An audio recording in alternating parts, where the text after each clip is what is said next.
Good evening, everyone. Today is Thursday, November 5th. We are scheduling the Urban Affairs Committee meeting. It's called to order, and we have two items on our agenda this evening. The first one is order number 20-100-8085, an application by Viewpoint Sign and Awning for an electronic message board sign permit on behalf of Dunkin' Donuts located at 269 East Main Street, map 58, parcel 69A. We had the public hearing on September 21st. The second one is order number 1620-100-6443 AAF, applications for 3 previously installed signs for Aviva Trattoria 142 Apex Drive. So we will take up the electronic message board sign permit for Dunkin' Donuts first. I believe we have Mr. DePietro on. I believe all of my committee is in chambers, and we have Samantha Perlman is a city councilor who is on the Teams application. So Mr. DePietro, if there's anything that you would like. Councilor Oram, thank you.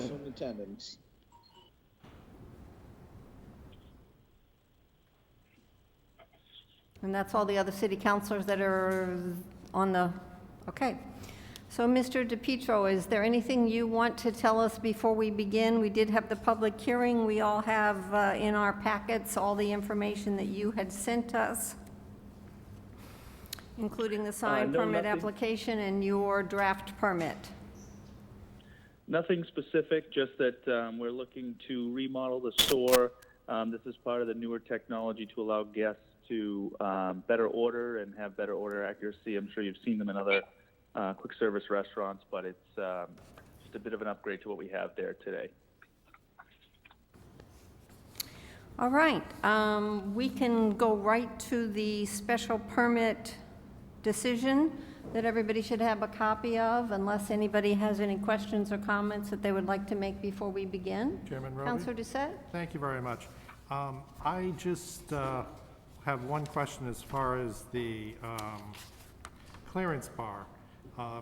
Has that been moved back compared to the original design? I'm just wondering how it is. Because in that building, you know, the displays around the back of the building, I just want to make sure, like, if someone doesn't recognize they're going to hit the clearance, they haven't gotten too deep into it to actually interfere with other cars that might be behind them. Can you talk about that at all? Yeah, no, we haven't moved the clearance bar. It'll obviously get upgraded as part of the complete renovation. One thing we discussed in the Urban Affairs meeting, or the original meeting that we were in last month, was putting up some more signage in regards to the height before you take that turn. To your point, once you kind of take that turn, you're pretty much stuck. So we've talked about adding some signage so that you're aware that once you pass a certain point, you're stuck in the drive-through lane. Yeah. Any chance of actually moving that clearance bar, or is that going to remain where it's located? I can definitely. I'm not sure there'd be enough room to move it. I can obviously discuss that with the sign vendor and see to what degree he can push that forward so it's more visible. I'm on the line, Alex. Sean? We certainly can move it. What we just have to make sure is that we don't interfere with, let's say, like the dumpster or the delivery truck. So what I thought was, is as you come into the parking lot, you would go to go around the back of the building, and that clearance bar would catch you as just before you approached it. Now, there is a position, what we were thinking is we would maybe put some warning signs that would phase people in the oncoming traffic into the lot to warn them, like, you know, height warnings or no trucks. If we turn it the other way, we think it might be vulnerable, you know, for like anything like that. Like the dumpster truck right now, Alex, it's on the exit lane, correct? Or is it in the back of the lot? Where is the dumpster? It's in the back corner. It's in the back corner of the lot. I will say, though, we haven't, you know, I'll knock on wood here in saying this, but to date we haven't had a height issue because also if you don't meet the height, not only would you hit the bar, you take down the awning at the drive-through window. So we don't typically get that. I will say, you know, never say never, but typically have that issue. Okay. So it would basically, as it currently is done, it demonstrates it kind of, people get hit with it and people kind of recover on their own. So, okay. Yeah, and I will tell you, it's not, obviously, we also have the location down closer to the Home Depot, and that one, the height bar plays a bit more of a factor just because you're dealing with the trucks from that kind of area where they're picking up things from Home Depot and stuff. Here, we don't typically take on a lot of the taller trucks, but like I said, I hear exactly what you're saying, and Sean is the sign vendor that's working with me on this, and I'm happy to move it as it pertains to being more visible. Okay, that's fine. I was just, if you're going to go through the process of replacing it, I thought it would be a good time to actually address that. Definitely, absolutely. Okay, that's fine. I'm fine with it then. Thank you for the time. Thank you. I know this was discussed in, Mr. Kerrigan, if you can move the photos back, there was one that showed coming in from the parking, from the entrance on Route 20. I think it was probably the second. Yes.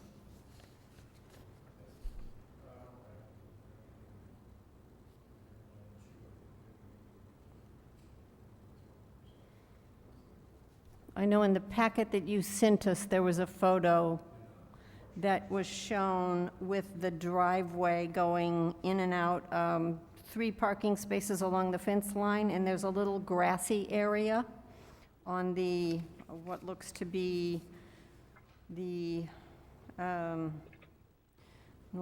west side of the building, which to me would be the perfect place to put a sign that says, caution, height clearance ahead. Are you referring to the picture that's up now? No, on the other side of the building. I don't think Mr. Kerrigan has the pictures that you had sent in the packet, and evidently it wasn't one that you showed on the PowerPoint at the public hearing. But it was in what you sent us. Sure. And I'm just trying to visualize where you're talking about. Would it be in reference to where the current sign says entrance and stuff like that? Yes, as you're coming right in off of 20 at the entrance and exiting. Yep. The first one as you're heading east on 20. Got it. So not as you're... Almost like perfect location would be at the end of that concrete island, just as you're making the turn to, as you're approaching the back of the building. Like when you come up to the dumpster, that's where, and I believe that's where we're proposing it, is at the end of that concrete island. And then what we'd do is the additional sign would be as you approach, would put the additional warning up. So I'm sorry, you were saying put it on the concrete piling that's at the end by the building? Alex, that concrete island that as you approach the drive-through lane and from in behind the building, that's staying, correct? Mm-hmm. Yeah, so that maintains the parking spot and the handicap area access to the side. So that's going to remain. Yeah. Okay. Yeah, and the loading door is there. Is there. So if I'm not mistaken, that clearance bar is at the end of that island, correct? So no, today it's closer to in line with the building.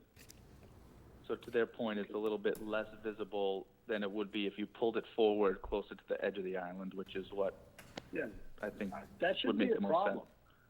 So if we put in a condition after the one condition that you have, I'm sorry, I lost my actual language. Where you put it is probably irrelevant. I think it's just you would determine where is the best place to have it.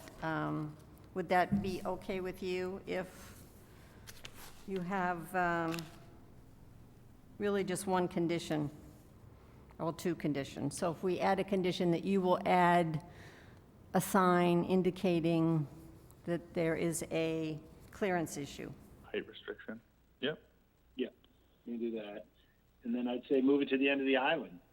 I don't see an issue with that because I think to the previous gentleman's point is you don't want to get a car stuck in there having to back up because they don't have the clearance height. They would see it while they have time to turn around. Or the building. And there's those spots there for them to be able to do that and maneuver before they get to that corner. Yeah. Right. We could even, if you wanted to, Alex, we could even pitch it a little bit, slightly. You know, I don't want to At get an too angle? close to the dumpster. Yeah, only because the garbage truck has to back in there, and they're notoriously in jeopardy of getting hit by, you know, whether it be the delivery truck or the dumpster truck. But I think if we, you know, put it at the end and then just add the additional warning, I think it would suffice. Yeah, and I think it behooves everyone to have that visible. So I don't think there'd be an issue with that at all. Okay, so if you decide to move the bar, that will be your decision, but I think if there's something that's there in place now, what you would just put it where it currently is, and the concern of making sure that there's signage on the side of the building as you approach that corner before you get there, that certainly takes away my concern. Terrific. All right, so the actual sign permit, there is, it's pretty standard. You have all of the information showing with the date that you submitted all the required information. You list that there was a public hearing. The only thing that I would suggest adding in after number 7, where you talk about the testimony that you presented, that we add in at the public hearing, no public spoke in favor or against, and I believe that is correct, just so that it's in there. It's a typical statement that's in all of our special permit.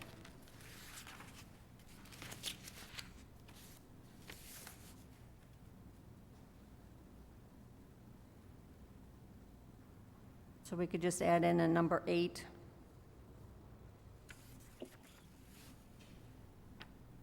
Are you still there, Mr. DePietro?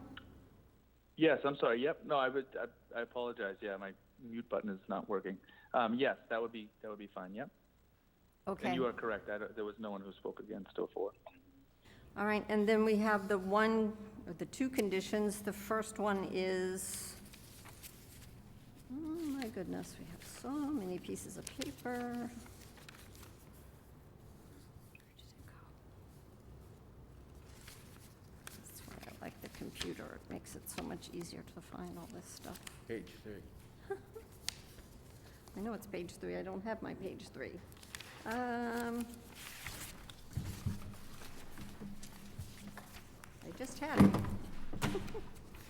Thank you, everybody that's bringing me a page 3. All right, condition number 1, the menu sign shall be operated in accordance with the sign ordinance of the City of Marlborough. And in addition, A, the menu sign shall be turned off when the restaurant is not open for business, and you have a B and a C, of which I am not aware of any need to have a B or a C. So I would suggest that we delete the A part, and it would just read, and in addition, the menu sign shall be turned off, and then delete the B and the C. And then condition number 2 is all plans and/or documentation provided by the applicant as part of the application and as amended during the application hearing process before the City Council or incorporated into and become part of this LED sign special permit, become conditions and requirements of the same unless otherwise altered by the City Council. And then we would have you add a condition number 3, where you add a sign describing the height clearance. And I'll leave it up to you to word that. Madam Chair? Yeah, we can update our drawings too for submittal. I'm sorry, I didn't understand. Yeah, we'll update our drawing and we'll resubmit. Okay, Yeah, so that'll meet these requirements. all right, and it will be up to you to take this draft and to change it so that it would have the changes that we're talking about when the final copy comes to the council, to be sent to the solicitor to make sure it's in proper legal form. Okay. All right, Councilor Doucette. Thank you very much, Madam Chair. Just as I was reading through condition 1, we do have another condition as far as these types of menu signs or video signs, that there is no audio associated with this sign, except for taking the actual order itself. So we may want to make a reference to that, because it is, now, while you're waiting to get them to come to you, they may be doing some voiceover, and we're not going to allow that, correct? I guess we could add that the sign ordinance does specify all of that sort of thing, so I guess we could have, in addition, the menu sign shall be turned off when the restaurant's not open, and Conform to sign other, city sign it says that regulations. it's operated in accordance with the sign ordinance, which Okay. actually says the menu Okay, sign that's is fine turned then. off, That's so- fine. I'm fine with it then. Thank you. Okay. Is anybody else that had any questions, concerns, comments? Anybody on the screen of city councilors that are not on the committee? No questions? All right. Then I would appreciate a motion to approve as amended. Motion to approve as amended. All right, it's been moved and seconded to approve the permit as amended. Is there discussion? Seeing none, all those in favor? And I have 1, 2, 3, 4, 5 counselors present in the room, so I don't need to take a roll call. I can ask for a suspension at our next meeting, so this could be put in proper legal form, if that is okay with people, so it can get moved on, and maybe before winter sets in, they can get the construction part completed. All right, so if you can make sure that you send back to the city council the amended language, and if you have a amended document that shows where you're going to move things around or place a sign, we would like to have that also. We will do that. Thank you. All right, so this will be on the next council agenda to be referred, well, I'll ask for a suspension to have it referred to be put in proper legal form, and then at the following meeting, we can vote on this. All right, so that takes care of the Dunkin' Donuts sign. Thank you all for your time. Thank you Thank you, very everyone. much for your time. And our next item on our agenda is the application for 3 signs that were previously installed at Aviva Trattoria. Thank you, councilors. For the record, Attorney Kevin Erickson on behalf of Aviva Trattoria. With me tonight on the call is Marcy Day of Aviva, as well as Anthony DePalma. As this committee is certainly aware, the pandemic has presented significant challenges to businesses throughout the country, as well as the Commonwealth, and in particular, full-service restaurants have been absolutely devastated by the coronavirus. Our facilities were not spared that. We were forced to close for in-person dining for months. We are open now, although restrictions remain and consumer confidence is a little slow to return. So management had been, throughout the course of the summer, looking for any way to bring a customer base that may not know that Aviva is there into the restaurant, for them to try it out and become a loyal customer moving forward.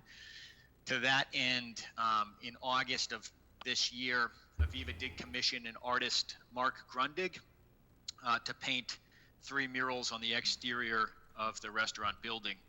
Those pictures have been submitted with our application, and the council's no doubt aware and familiar with those images at this point. Mark is, in our estimation, an exceptional and tasteful artist. If you've been inside the Aviva restaurant in any of our locations, you've seen his work. He also paints the interior scenes of the Aviva Trattoria. At the time that it was commissioned, Aviva Management, again, was trying to think of ways to drum up business in a much-needed time due to the elevation change of the site. You're very familiar with the Apex Center site, as well as the location within the Apex Center, behind existing, more forward-situated buildings as you're pulling in, heading westbound on Route 20, like the Bank of America building. It can be difficult to notice the restaurant when you're driving in, and even if you notice the building, you're not necessarily certain that it's actually a restaurant, which we've heard from a number of customers, as Marcy and Anthony could attest to. And each potential customer is absolutely critical. The management that commissioned the artist had the best intentions. They didn't appreciate the fact that permits from this committee or the inspectional department might be necessary. They certainly were not deliberately circumventing any process here. I have had a chance since we received the enforcement order to review the murals in detail. I'm very familiar now with the city's broad definition of signage. While I would agree with the code enforcement officers that the two murals that utilize the Aviva name would qualify as signs, as that term is defined in the city ordinance. I do not necessarily agree that the painting depicting the chef scene qualifies as a sign, even under the city's broad definition. And the reason for that is rather than try to overtly advertise or identify a brand, there's no brand naming in the chef scene. It represents, more of a fun depiction of an Italian kitchen. Lets people know that it's a restaurant for sure, but it does, in our opinion, add character to that that south-facing side of the building. Nonetheless, as you noted in our application, we did apply for waivers relative to all three of the paintings. Although in a moment I'll go over why I think one of those murals, the smallest one, may not require even a waiver under the HR MUOD applicable section. But before we do that, I guess I just want to give you a little bit of background. You're familiar with the Aviva restaurant.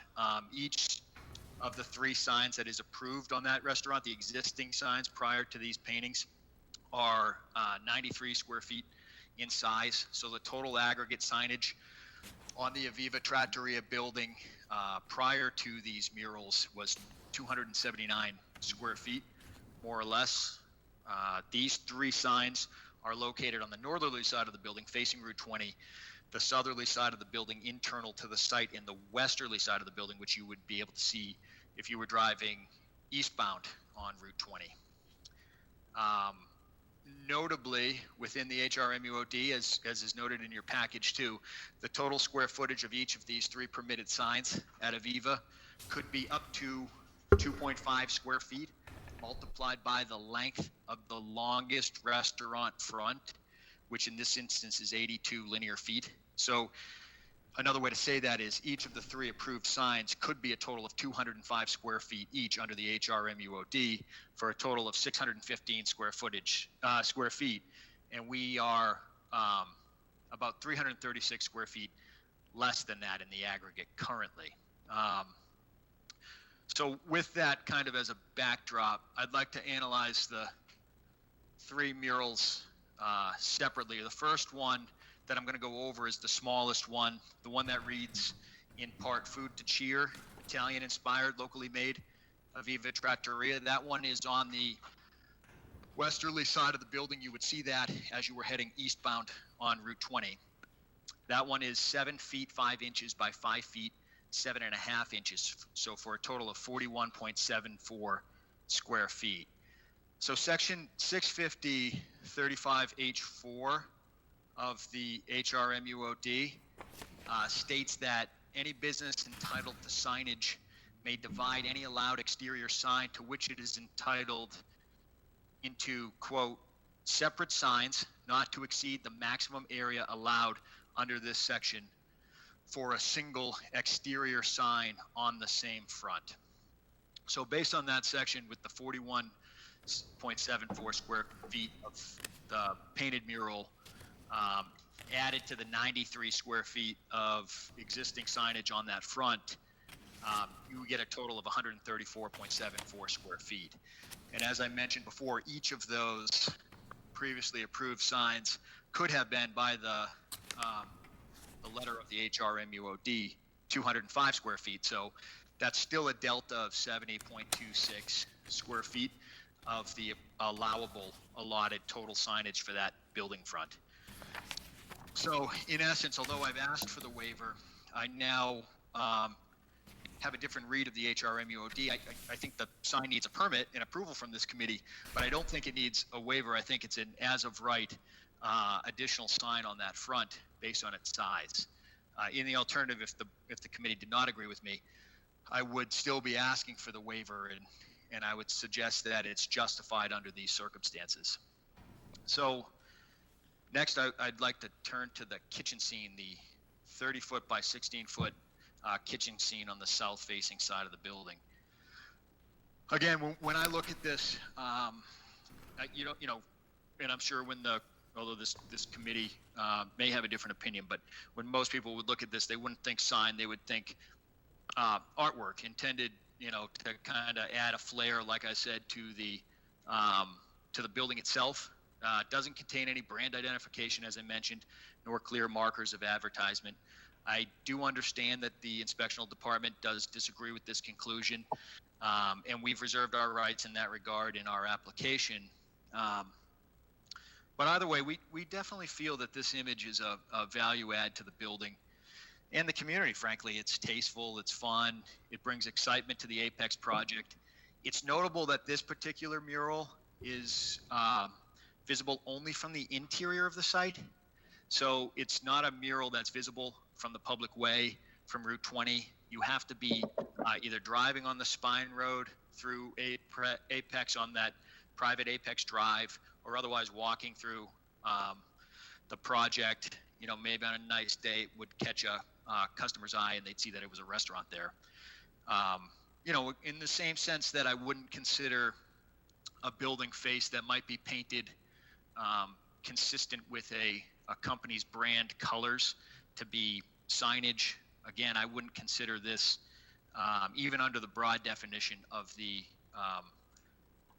definition of sign in your ordinance, to be considered a sign. It truly is, in my mind, artwork.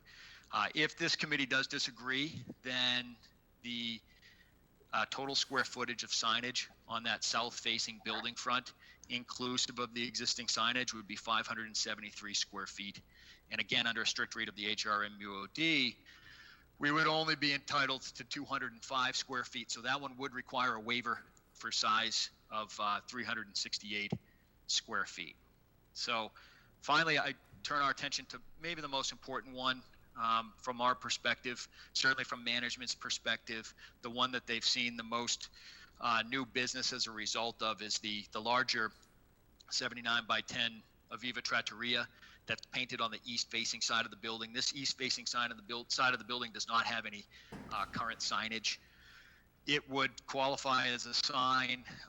It's new signage on that building front, so it would also require a waiver for an additional sign on the building.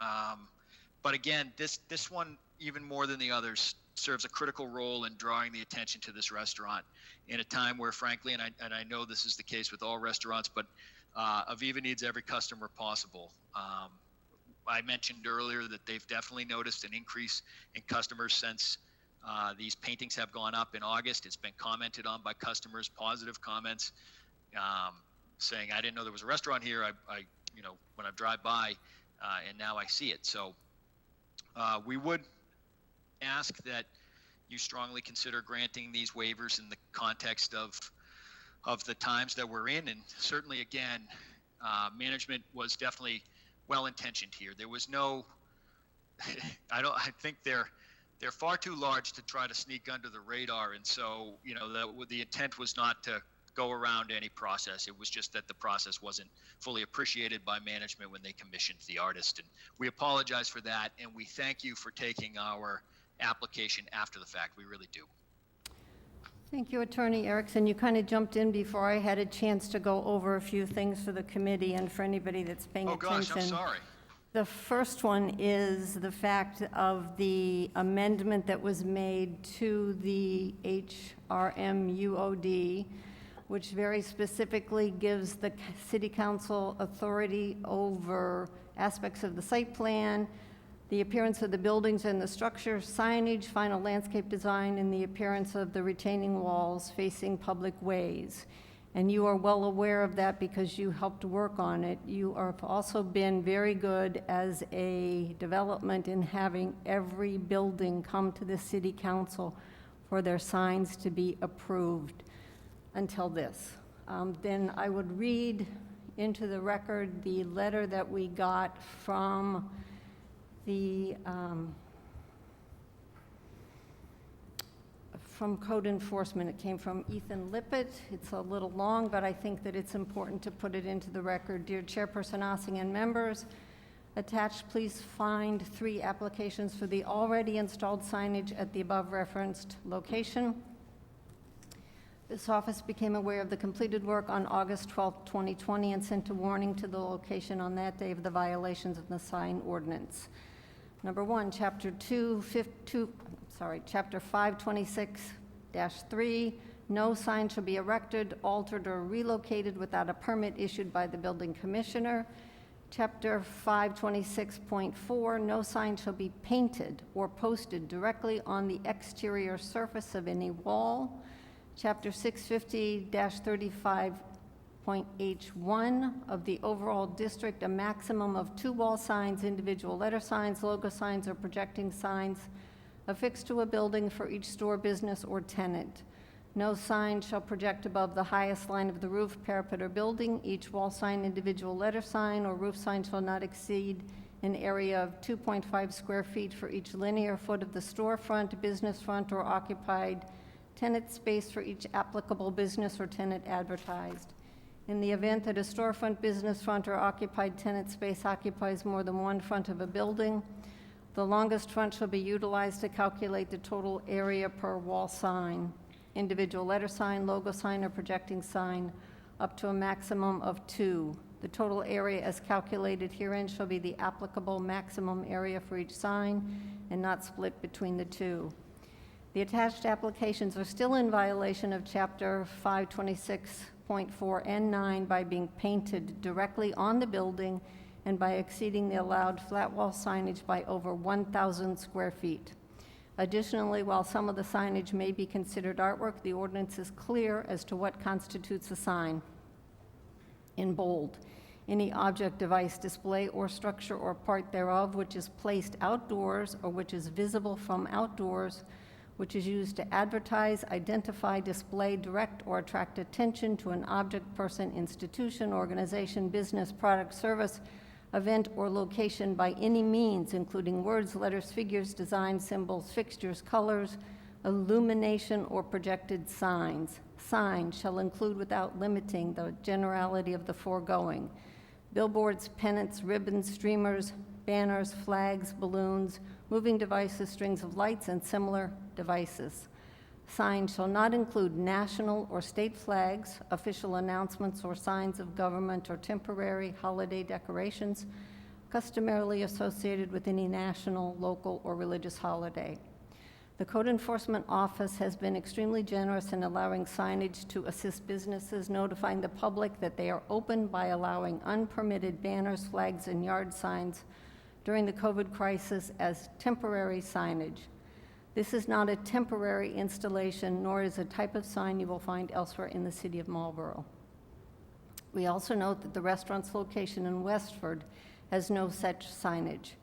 In addition to these notes, the applications themselves are lacking in items that are required by all sign permits within the city, including but not limited to signature of the responsible party, the telephone number, size of the facade, and cost of the sign. In addition to this, the sign that was installed and then applied for as it relates to the permit was labeled as 4 feet 0 inches by 4 feet 0 inches, has been incorrectly measured at it is 7 feet 5 inches wide and 5 feet 7.5 inches tall. In 2017, this body approved 3 wall signs of approximately 94 square feet apiece at this location.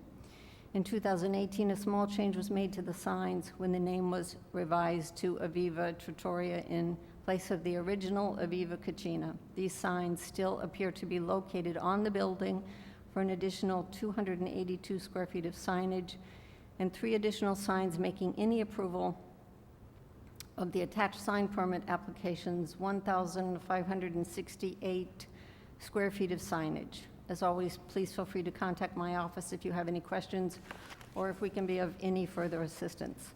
I know we have Pam Wilderman on the line with us.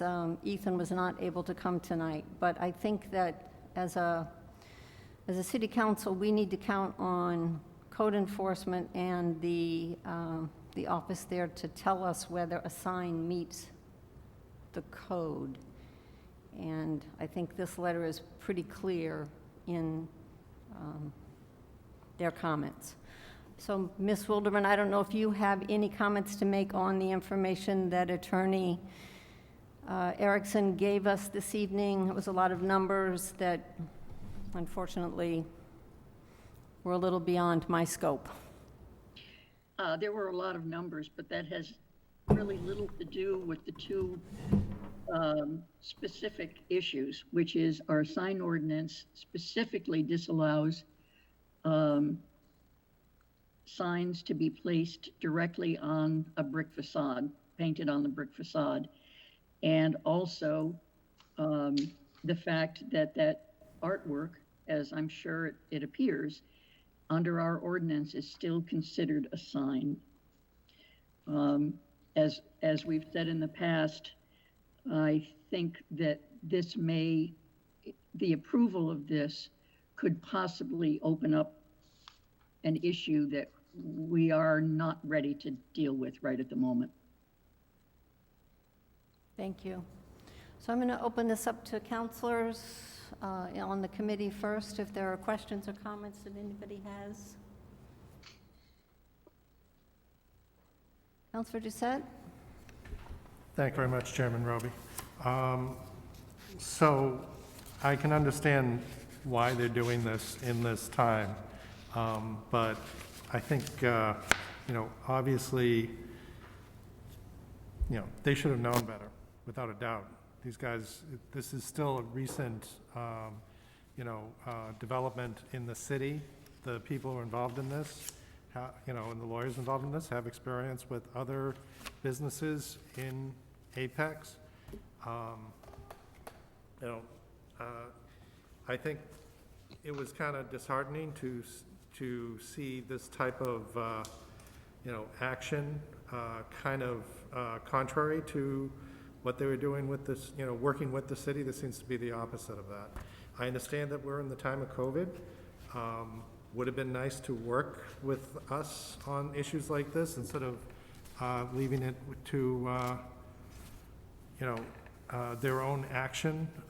There is the Cultural Council that could have been discussed with to see, at least get some views from them on this. I think, having a mural could have been something, or could be something that, could be viable. I think the restaurant sign, the name is just, I found it hard to believe that they actually pulled this off when someone told me about it, to be honest. And it was hard to believe it with this, because these guys are pretty straight through most of this. So I'm pretty upset that, they took these steps without trying to come to the city council first. So that's pretty much all I have to say at this point. Thank you. Councilor Doucette, could I respond to that briefly? Why don't you let other counselors speak first, and then you can do some final comments once everybody has had their. Okay. Counselor Landers? Thank you, Madam Chair. Needless to say, I was very disappointed. I happened to go by, I don't know if it was August 12th or thereabouts, and, I had to circle around, and I'm out there quite a bit. I had to circle around. I couldn't believe that, what I was seeing. And then upon further investigation, I found out that it was just done. It's too bad. We've had such a great working relationship with this whole project. I mean, we had a few bumps in the road. I can't help but feel it, even when I went by there today, if we had gone the regular route, it'd be interesting to see what type of discussion we would have come up with. The biggest concern I would have had if we approved something of this nature, where do you stop? We have, 11 other buildings out there, and all of a sudden you have bigger signs and different signs and all that kind of stuff. It's too bad we didn't have a meeting on August 12th or August 10th or something like that. Some parts of it, I don't mind the three characters, it's very what you might find, at a good Italian restaurant. And by the way, it is a good Italian restaurant. But it's just that, I guess, someone moved ahead on this, moved forward. And I find it kind of hard that could happen in a corporation or in a complex such as Apex. Madam Chair, I'm not sure where we go from here. I don't know if we all go out with paintbrushes and paint over it and then come back and have a meeting next spring. I'm not even sure. The biggest thing is, I don't know what we do when the next person comes in. That's the problem. That's probably my biggest concern. And I'm somewhat disappointed that they moved ahead without us. I guess I could go on and on and on, but overall, I guess disappointment is the key, Madam Chair. Anybody else? Councilor Wagner? I just would like to add as well that I appreciate how hard the situation is for our businesses, which is such the restaurants, which are such an important part of our community, and that so many are struggling with. So I'm impressed with how creative our restaurants are and continuing to try to hang in there and keep enough business coming in. I think the rules around this are very clear. I appreciate that the building department has, really appreciated the moment we're in and relaxed the conditions around things like what they've deemed temporary signs, and knowing that how our restaurants are struggling. But this is just so flagrantly outside of the rules. And honestly, as a person of Italian heritage, I find the 3 people one extremely offensive.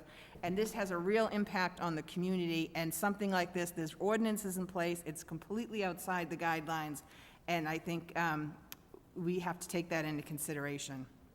Thank you. Thank you. Councilor Perlman, I see you raise your hand. Yes, thank you. I didn't know if you saw me. Thank you, Madam Chair. I also, want to first start by saying I really do appreciate how challenging it is during COVID-19 to be in the restaurant industry and to try to attract business. I've frequented the restaurant, and I do know that it is a challenging time. I do agree with some of my colleagues, and I think the purpose of advertisement that's laid out in the sign ordinance seems very much connected with this incident. The fact that, I think that the very large signs of the name itself is pretty blatant in disregard to the language that's included here. As someone who is trying to work on a mural ordinance in general that's trying to be proactive, this seems like the opposite of what we would want, where there's some sort of advertisement being used rather than having it for the cultural value and celebrating Marlborough's history. So I do want to differentiate that I don't think that the other 2 are murals, and the one of the 3 figures I don't think is extremely tasteful, but it is, it could be seen as artwork, but because it's intended to attract business, to me it does still seem like an advertisement, really trying to attract attention, which is what you described. And as Pam Wilderman laid out, as well as Ethan in this letter, it does seem like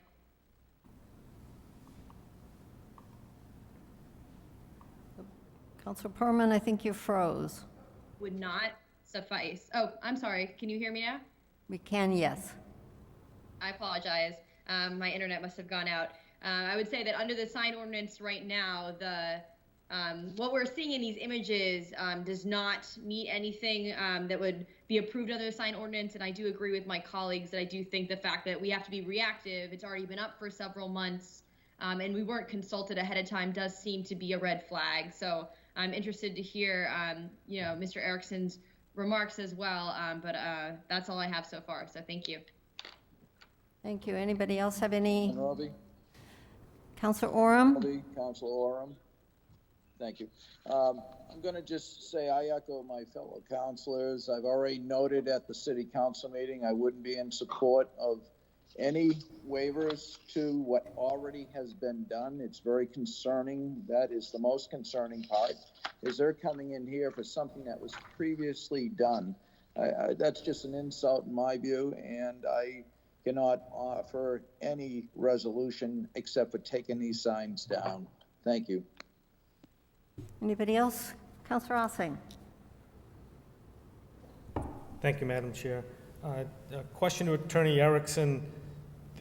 Viva has 2 other restaurants. I believe one's in Westford, and I keep forgetting the one Zolak mentions is down on the South Shore. But is there any plans to put similar murals on those buildings? There are actually similar murals on we actually have four open restaurants now, Marlborough, Westford, Maynard, and Rentham. And, well, I know it's noted in the application materials, Westford doesn't have anything like this. That's not a standalone building. That's a much smaller building. There's really no space for it. And that's the primary reason there's nothing similar there in Westford. But Maynard and Rentham do have similar paintings on their walls. Right. And then the second question, I tried to follow your rationale, and it may be valid. It just, if it was in writing or in something that I think the council and even our legal and code enforcement could look at to see, since you seem to be challenging some of the interpretation, I always want to make sure we explore all the avenues. That might be helpful. It may not. You've heard some of the comments already, but I tried to follow your logic to see, and it would have been helpful to have that submitted ahead of time, I guess, my comment. And then my third one, just for the council, to Councilor Wagner, this is the genesis of murals in general. What's offensive to some people is great to others. And that's why this whole mural concept has been a real challenge for the council, because no matter what is put up, I'll guarantee you there's going to be someone, and that's what makes this whole mural concept a real challenge. So, Councilor Perlman, you have your work to do. I will tell you that. I mean, and just for that reason, because no matter what's put up, and I'll agree with you. I mean, if it's offensive, that's, how many other people is it offensive to? And it's a concern. So I just say that because it's coming. It's in urban affairs. There will be something coming, but the genesis of just what's palatable is just, especially in today's environment. I mean, it's almost impossible to put something up that doesn't challenge someone somewhere. Thank you, Madam Chair. Thank you. And then I will just to maybe do final comments before we I'm sorry. Councilor Navin. Thank you, Madam Chair. I know everyone else has covered a lot of these points, and I don't want to be overly repetitive, so I will make it very quick. I do agree. I think that a lot of this signage here is egregious, and I do think we have a fairness issue with a lot of our other businesses who are also doing their very best, and the city deserves a lot of credit for working with our businesses to give them the support that they need at this time. And then finally, I would agree with Councilor Wagner. I am also proud Italian American who, when I drove by the sign, I did do a double take as well. I think that there are probably some other things that we could do. And as the president just outlined, there are these, when you put something like that up, art is interpretive. And I certainly don't want to sound as though I'm insulting the artist who spent a lot of time, clearly, and a lot of paint putting these 3 signs up. But I do think that having some consultation would have perhaps helped avoid some of these problems. So thank you, Madam Chair. Thank you. And so I guess I will make the final point that although maybe the council would have had some discussion, because we do have the ability to make some exceptions to the signage ordinance for Apex because of the language that was put in, but I think it's very clear from the code when it says no sign shall be painted or posted directly on the exterior surface of any wall, that we would not be able to approve these had they come to us first. So Mr. Erickson, if you have some comments for us, then I think we're probably ready to make a decision. Well, thank you very much, and I certainly appreciate everything that's been said. I would say that, again, it is true that I am aware of the sign ordinance and the sign process in my capacity as general counsel to Walker Realty, as well as in my capacity as general counsel for the 110 Grill and Aviva Trattoria. But management is not, and the restaurant's been open for 2 years, and these are the type of business operations that, quite frankly, would never have crossed my desk and did not cross my desk. So when I tell you that they made an innocent mistake and apologize for it, I mean it. I was not aware of it ahead of time, or else I would much rather not be trying to put a genie back in the bottle. I think this council knows me and knows, I think I have worked well with this council in the past, and frankly, I don't think it's my style, as you know, to try to, backdoor anything. I am more than comfortable having a conversation with all of the council members, and I totally appreciate the position that you have been put in as a result of this. But again, it was an innocent oversight on management's part. I would also echo the sentiment that it would be helpful, rather than just to hear it in a presentation, to have an understanding of where I was coming from, at least as it pertained to that particular section of the HRMUOD that does allow for the breaking up of the square footage. And I don't know what the pleasure of the council is, but I, for one, would certainly be willing to put something in writing to that regard for review. In a moment, I would like to let Marcy Day just say a few words, just from the management perspective, if that would be okay with the committee. And one thing I would say is, if we're thinking about this as if the council and committee is looking at this like we'd like to see these things removed, I'd like to have a discussion about that process, at least as it pertains to the most beneficial of the three, which is the Aviva Trattoria, which, at this moment during the state of emergency, functions as almost like a banner. And I would suggest that if that ultimately is the pleasure of the board to have these painted over, that perhaps the board would consider allowing at least that one to remain throughout the duration of the state of emergency, and then revisit that again at a later time with consultation with the inspectional department, maybe Aviva management, on how that could be, either modified or in some way remain in some capacity to allow that westbound traffic to see the restaurant. So if I could, though, real quick, I would like to turn it over to Marcy, because I know she has something that she would like to say to the committee as well. Thank you. Hello, everybody. I'm Marcy Day. I'm Chief Operating Officer of Aviva. I'm here with the Director of Operations, Anthony DePalma. We're outside of one of our restaurants now. We're just working, so please excuse, we are in the car. I just want to give you a brief, and we do respect the council and the town more than, we have obviously let on here, but this is my fault. This is my decision. On March 16th, I had to lay off my entire staff, 257 people. And I know I'm not the only one, but that was a very serious thing and a very big burden on Anthony and I's shoulders. And we did get to keep our Westford restaurant open for takeout only, where we employed 4 people.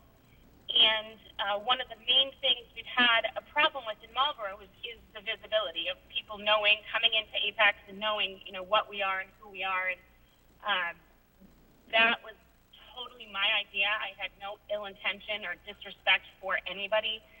Like Kevin says, we're a very large operation. When you add up, what we have going between 110 Aviva and Apex and everything else, and I'm just Aviva. And that was mine and Anthony's decision to ask our artists.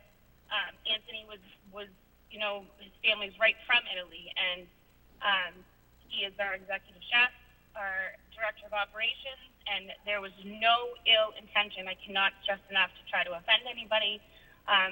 We solely did that as a means of trying to stay alive, and it helped us. And we went from opening and closing 3 times during the beginning to being able to stay open, support a staff, and now we went from a staff of 6 people in Marlborough. Now we're back up to 37. So I'm just going to hand over to Anthony real fast. Council, good evening. And once again, as Marcy said, my name is Anthony LaPalma, Director of Operations, and this is on us. We truly apologize for anything we may have done outside of the code and ethics of the city of Marlborough. We have great pride for the whole community and the people that have helped us to stay alive. The murals and artwork is just something that Marcy and I had discussed to depict our impact on what we do every day. But we do apologize, and if there's anything we can do to help keep our staff alive and the operation moving forward, we are willing to do. Thank you for your time. Thank you both. I think that all of the members of the council are probably in agreement that we do understand the issues that all of the restaurants in the city, and in fact all of the businesses in the city, have had to do to deal with COVID and to get people to come to them as a business.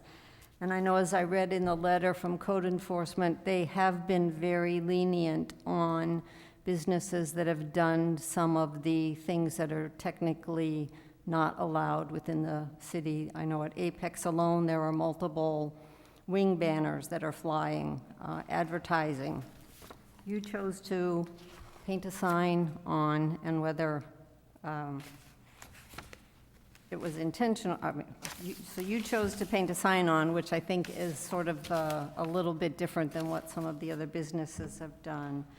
And I think that, I guess we could have Pam come back on and discuss, but my understanding, if we deny these signs, there would probably be some kind of a time limit given to you to figure out how to remove them, paint over them, do something. So I don't know.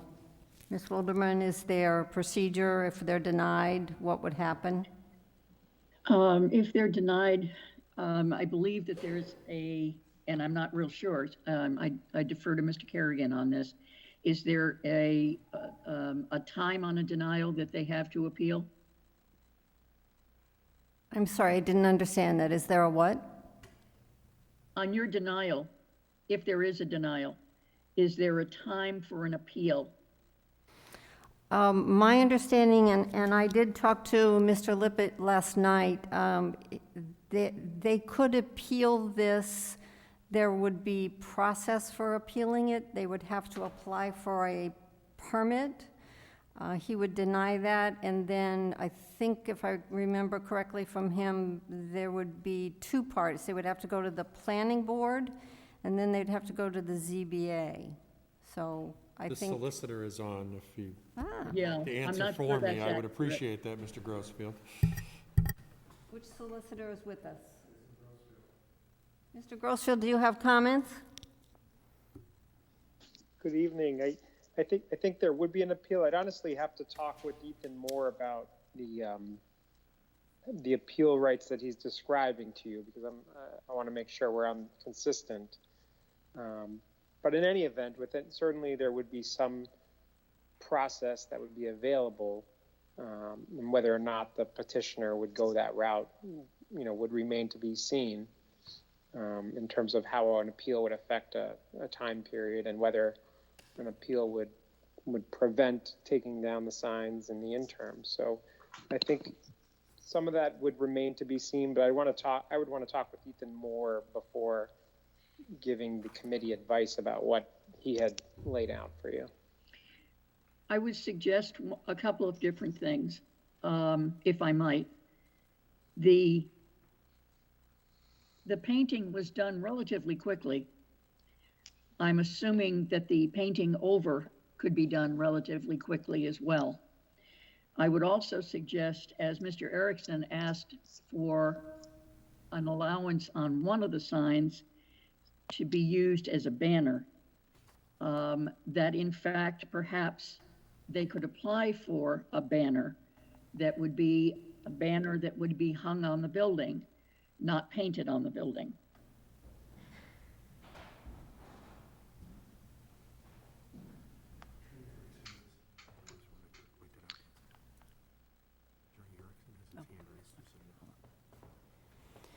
All right, and I would think that they could do that also, Ms. Wilderman, to apply. All right, I see Attorney Erickson, you have your hand raised. Is it from prior, or do you have questions or comments?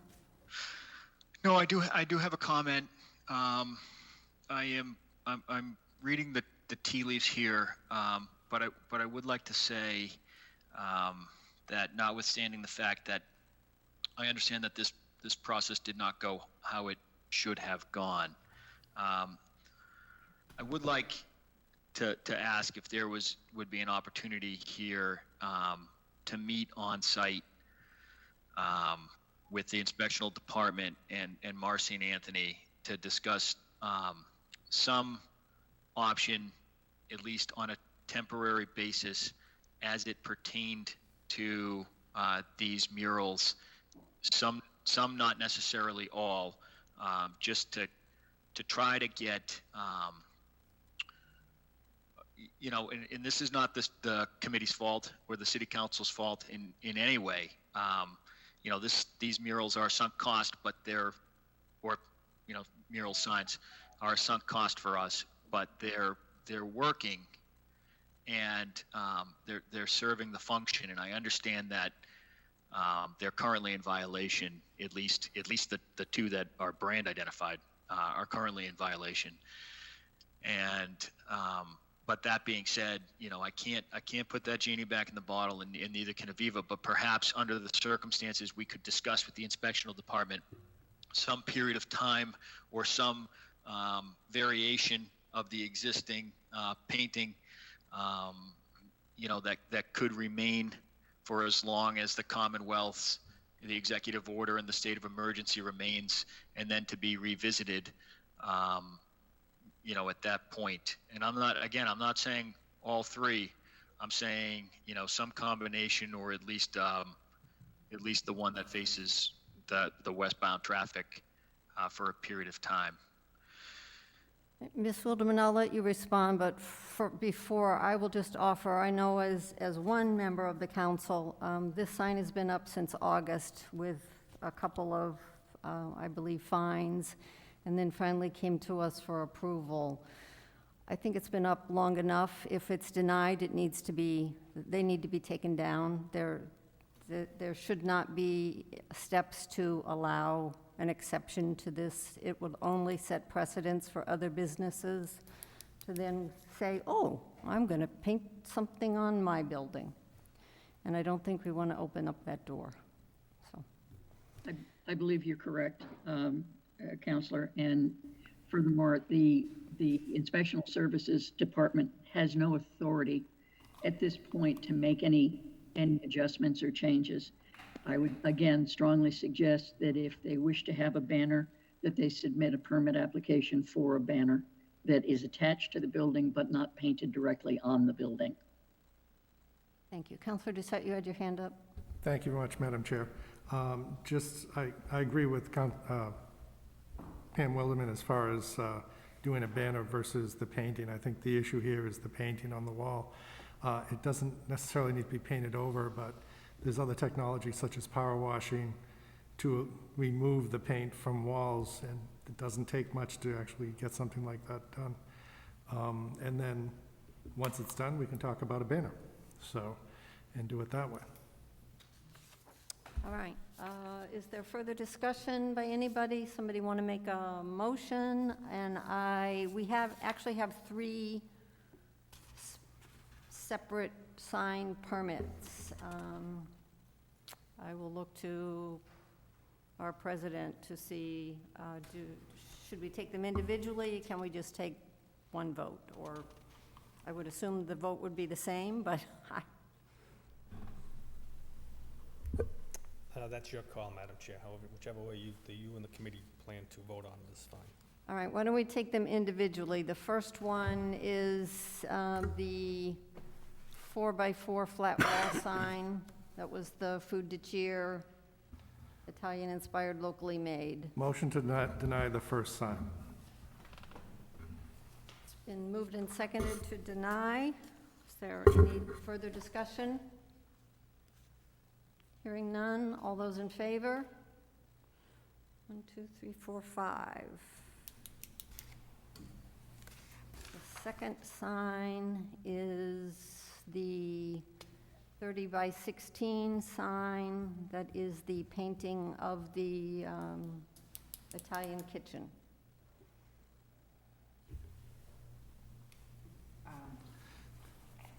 Motion to deny the second sign. It's been moved and seconded to deny sign number 2. Is there discussion? Hearing none. All those in favor? 1, 2, 3, 4, 5. And the third sign, Motion to deny the third sign. the third sign is the 79 by 10 sign with the name. It's been moved and seconded to deny. Is there discussion? Seeing none, all those in favor? 1, 2, 3, 4, 5. All right, so the question becomes, we have a meeting on November 2nd. Do you want, I'm sorry, we already had our meeting on November 2nd. I'm still back in October. Looking through me. All right, we have a meeting on the 16th. Okay. Do we want to suspend to take this up, or do I simply report it out and we vote on the 7th? Is there a sense of the committee? I don't think there's any rush, do you? It depends on how much longer you want them to have the advertisement, and Understandable. So can you repeat the question is to I can ask just for report out at the next council I will meeting? report this out. I can ask for suspension so that we have the full council vote on the 16th. I mean, given that it's been up since August, I would agree with that plan. All right, so we'll leave it up to the council. If the council votes to allow the suspension, then we can take it up. Otherwise, it would lay on the table till the 7th. Madam Chair, Council Orem, you will definitely have my support to suspend this at the next meeting. Thank you. Thank you, Councilor Orem. All right, there's nothing else before us this evening. Thank you all for coming on, those of you on the screen participating. Motion to adjourn. Motion to adjourn is seconded. All those in favor of adjourning? 1, 2, 3, 4, 5. And we are adjourned at 8:09. Thank you.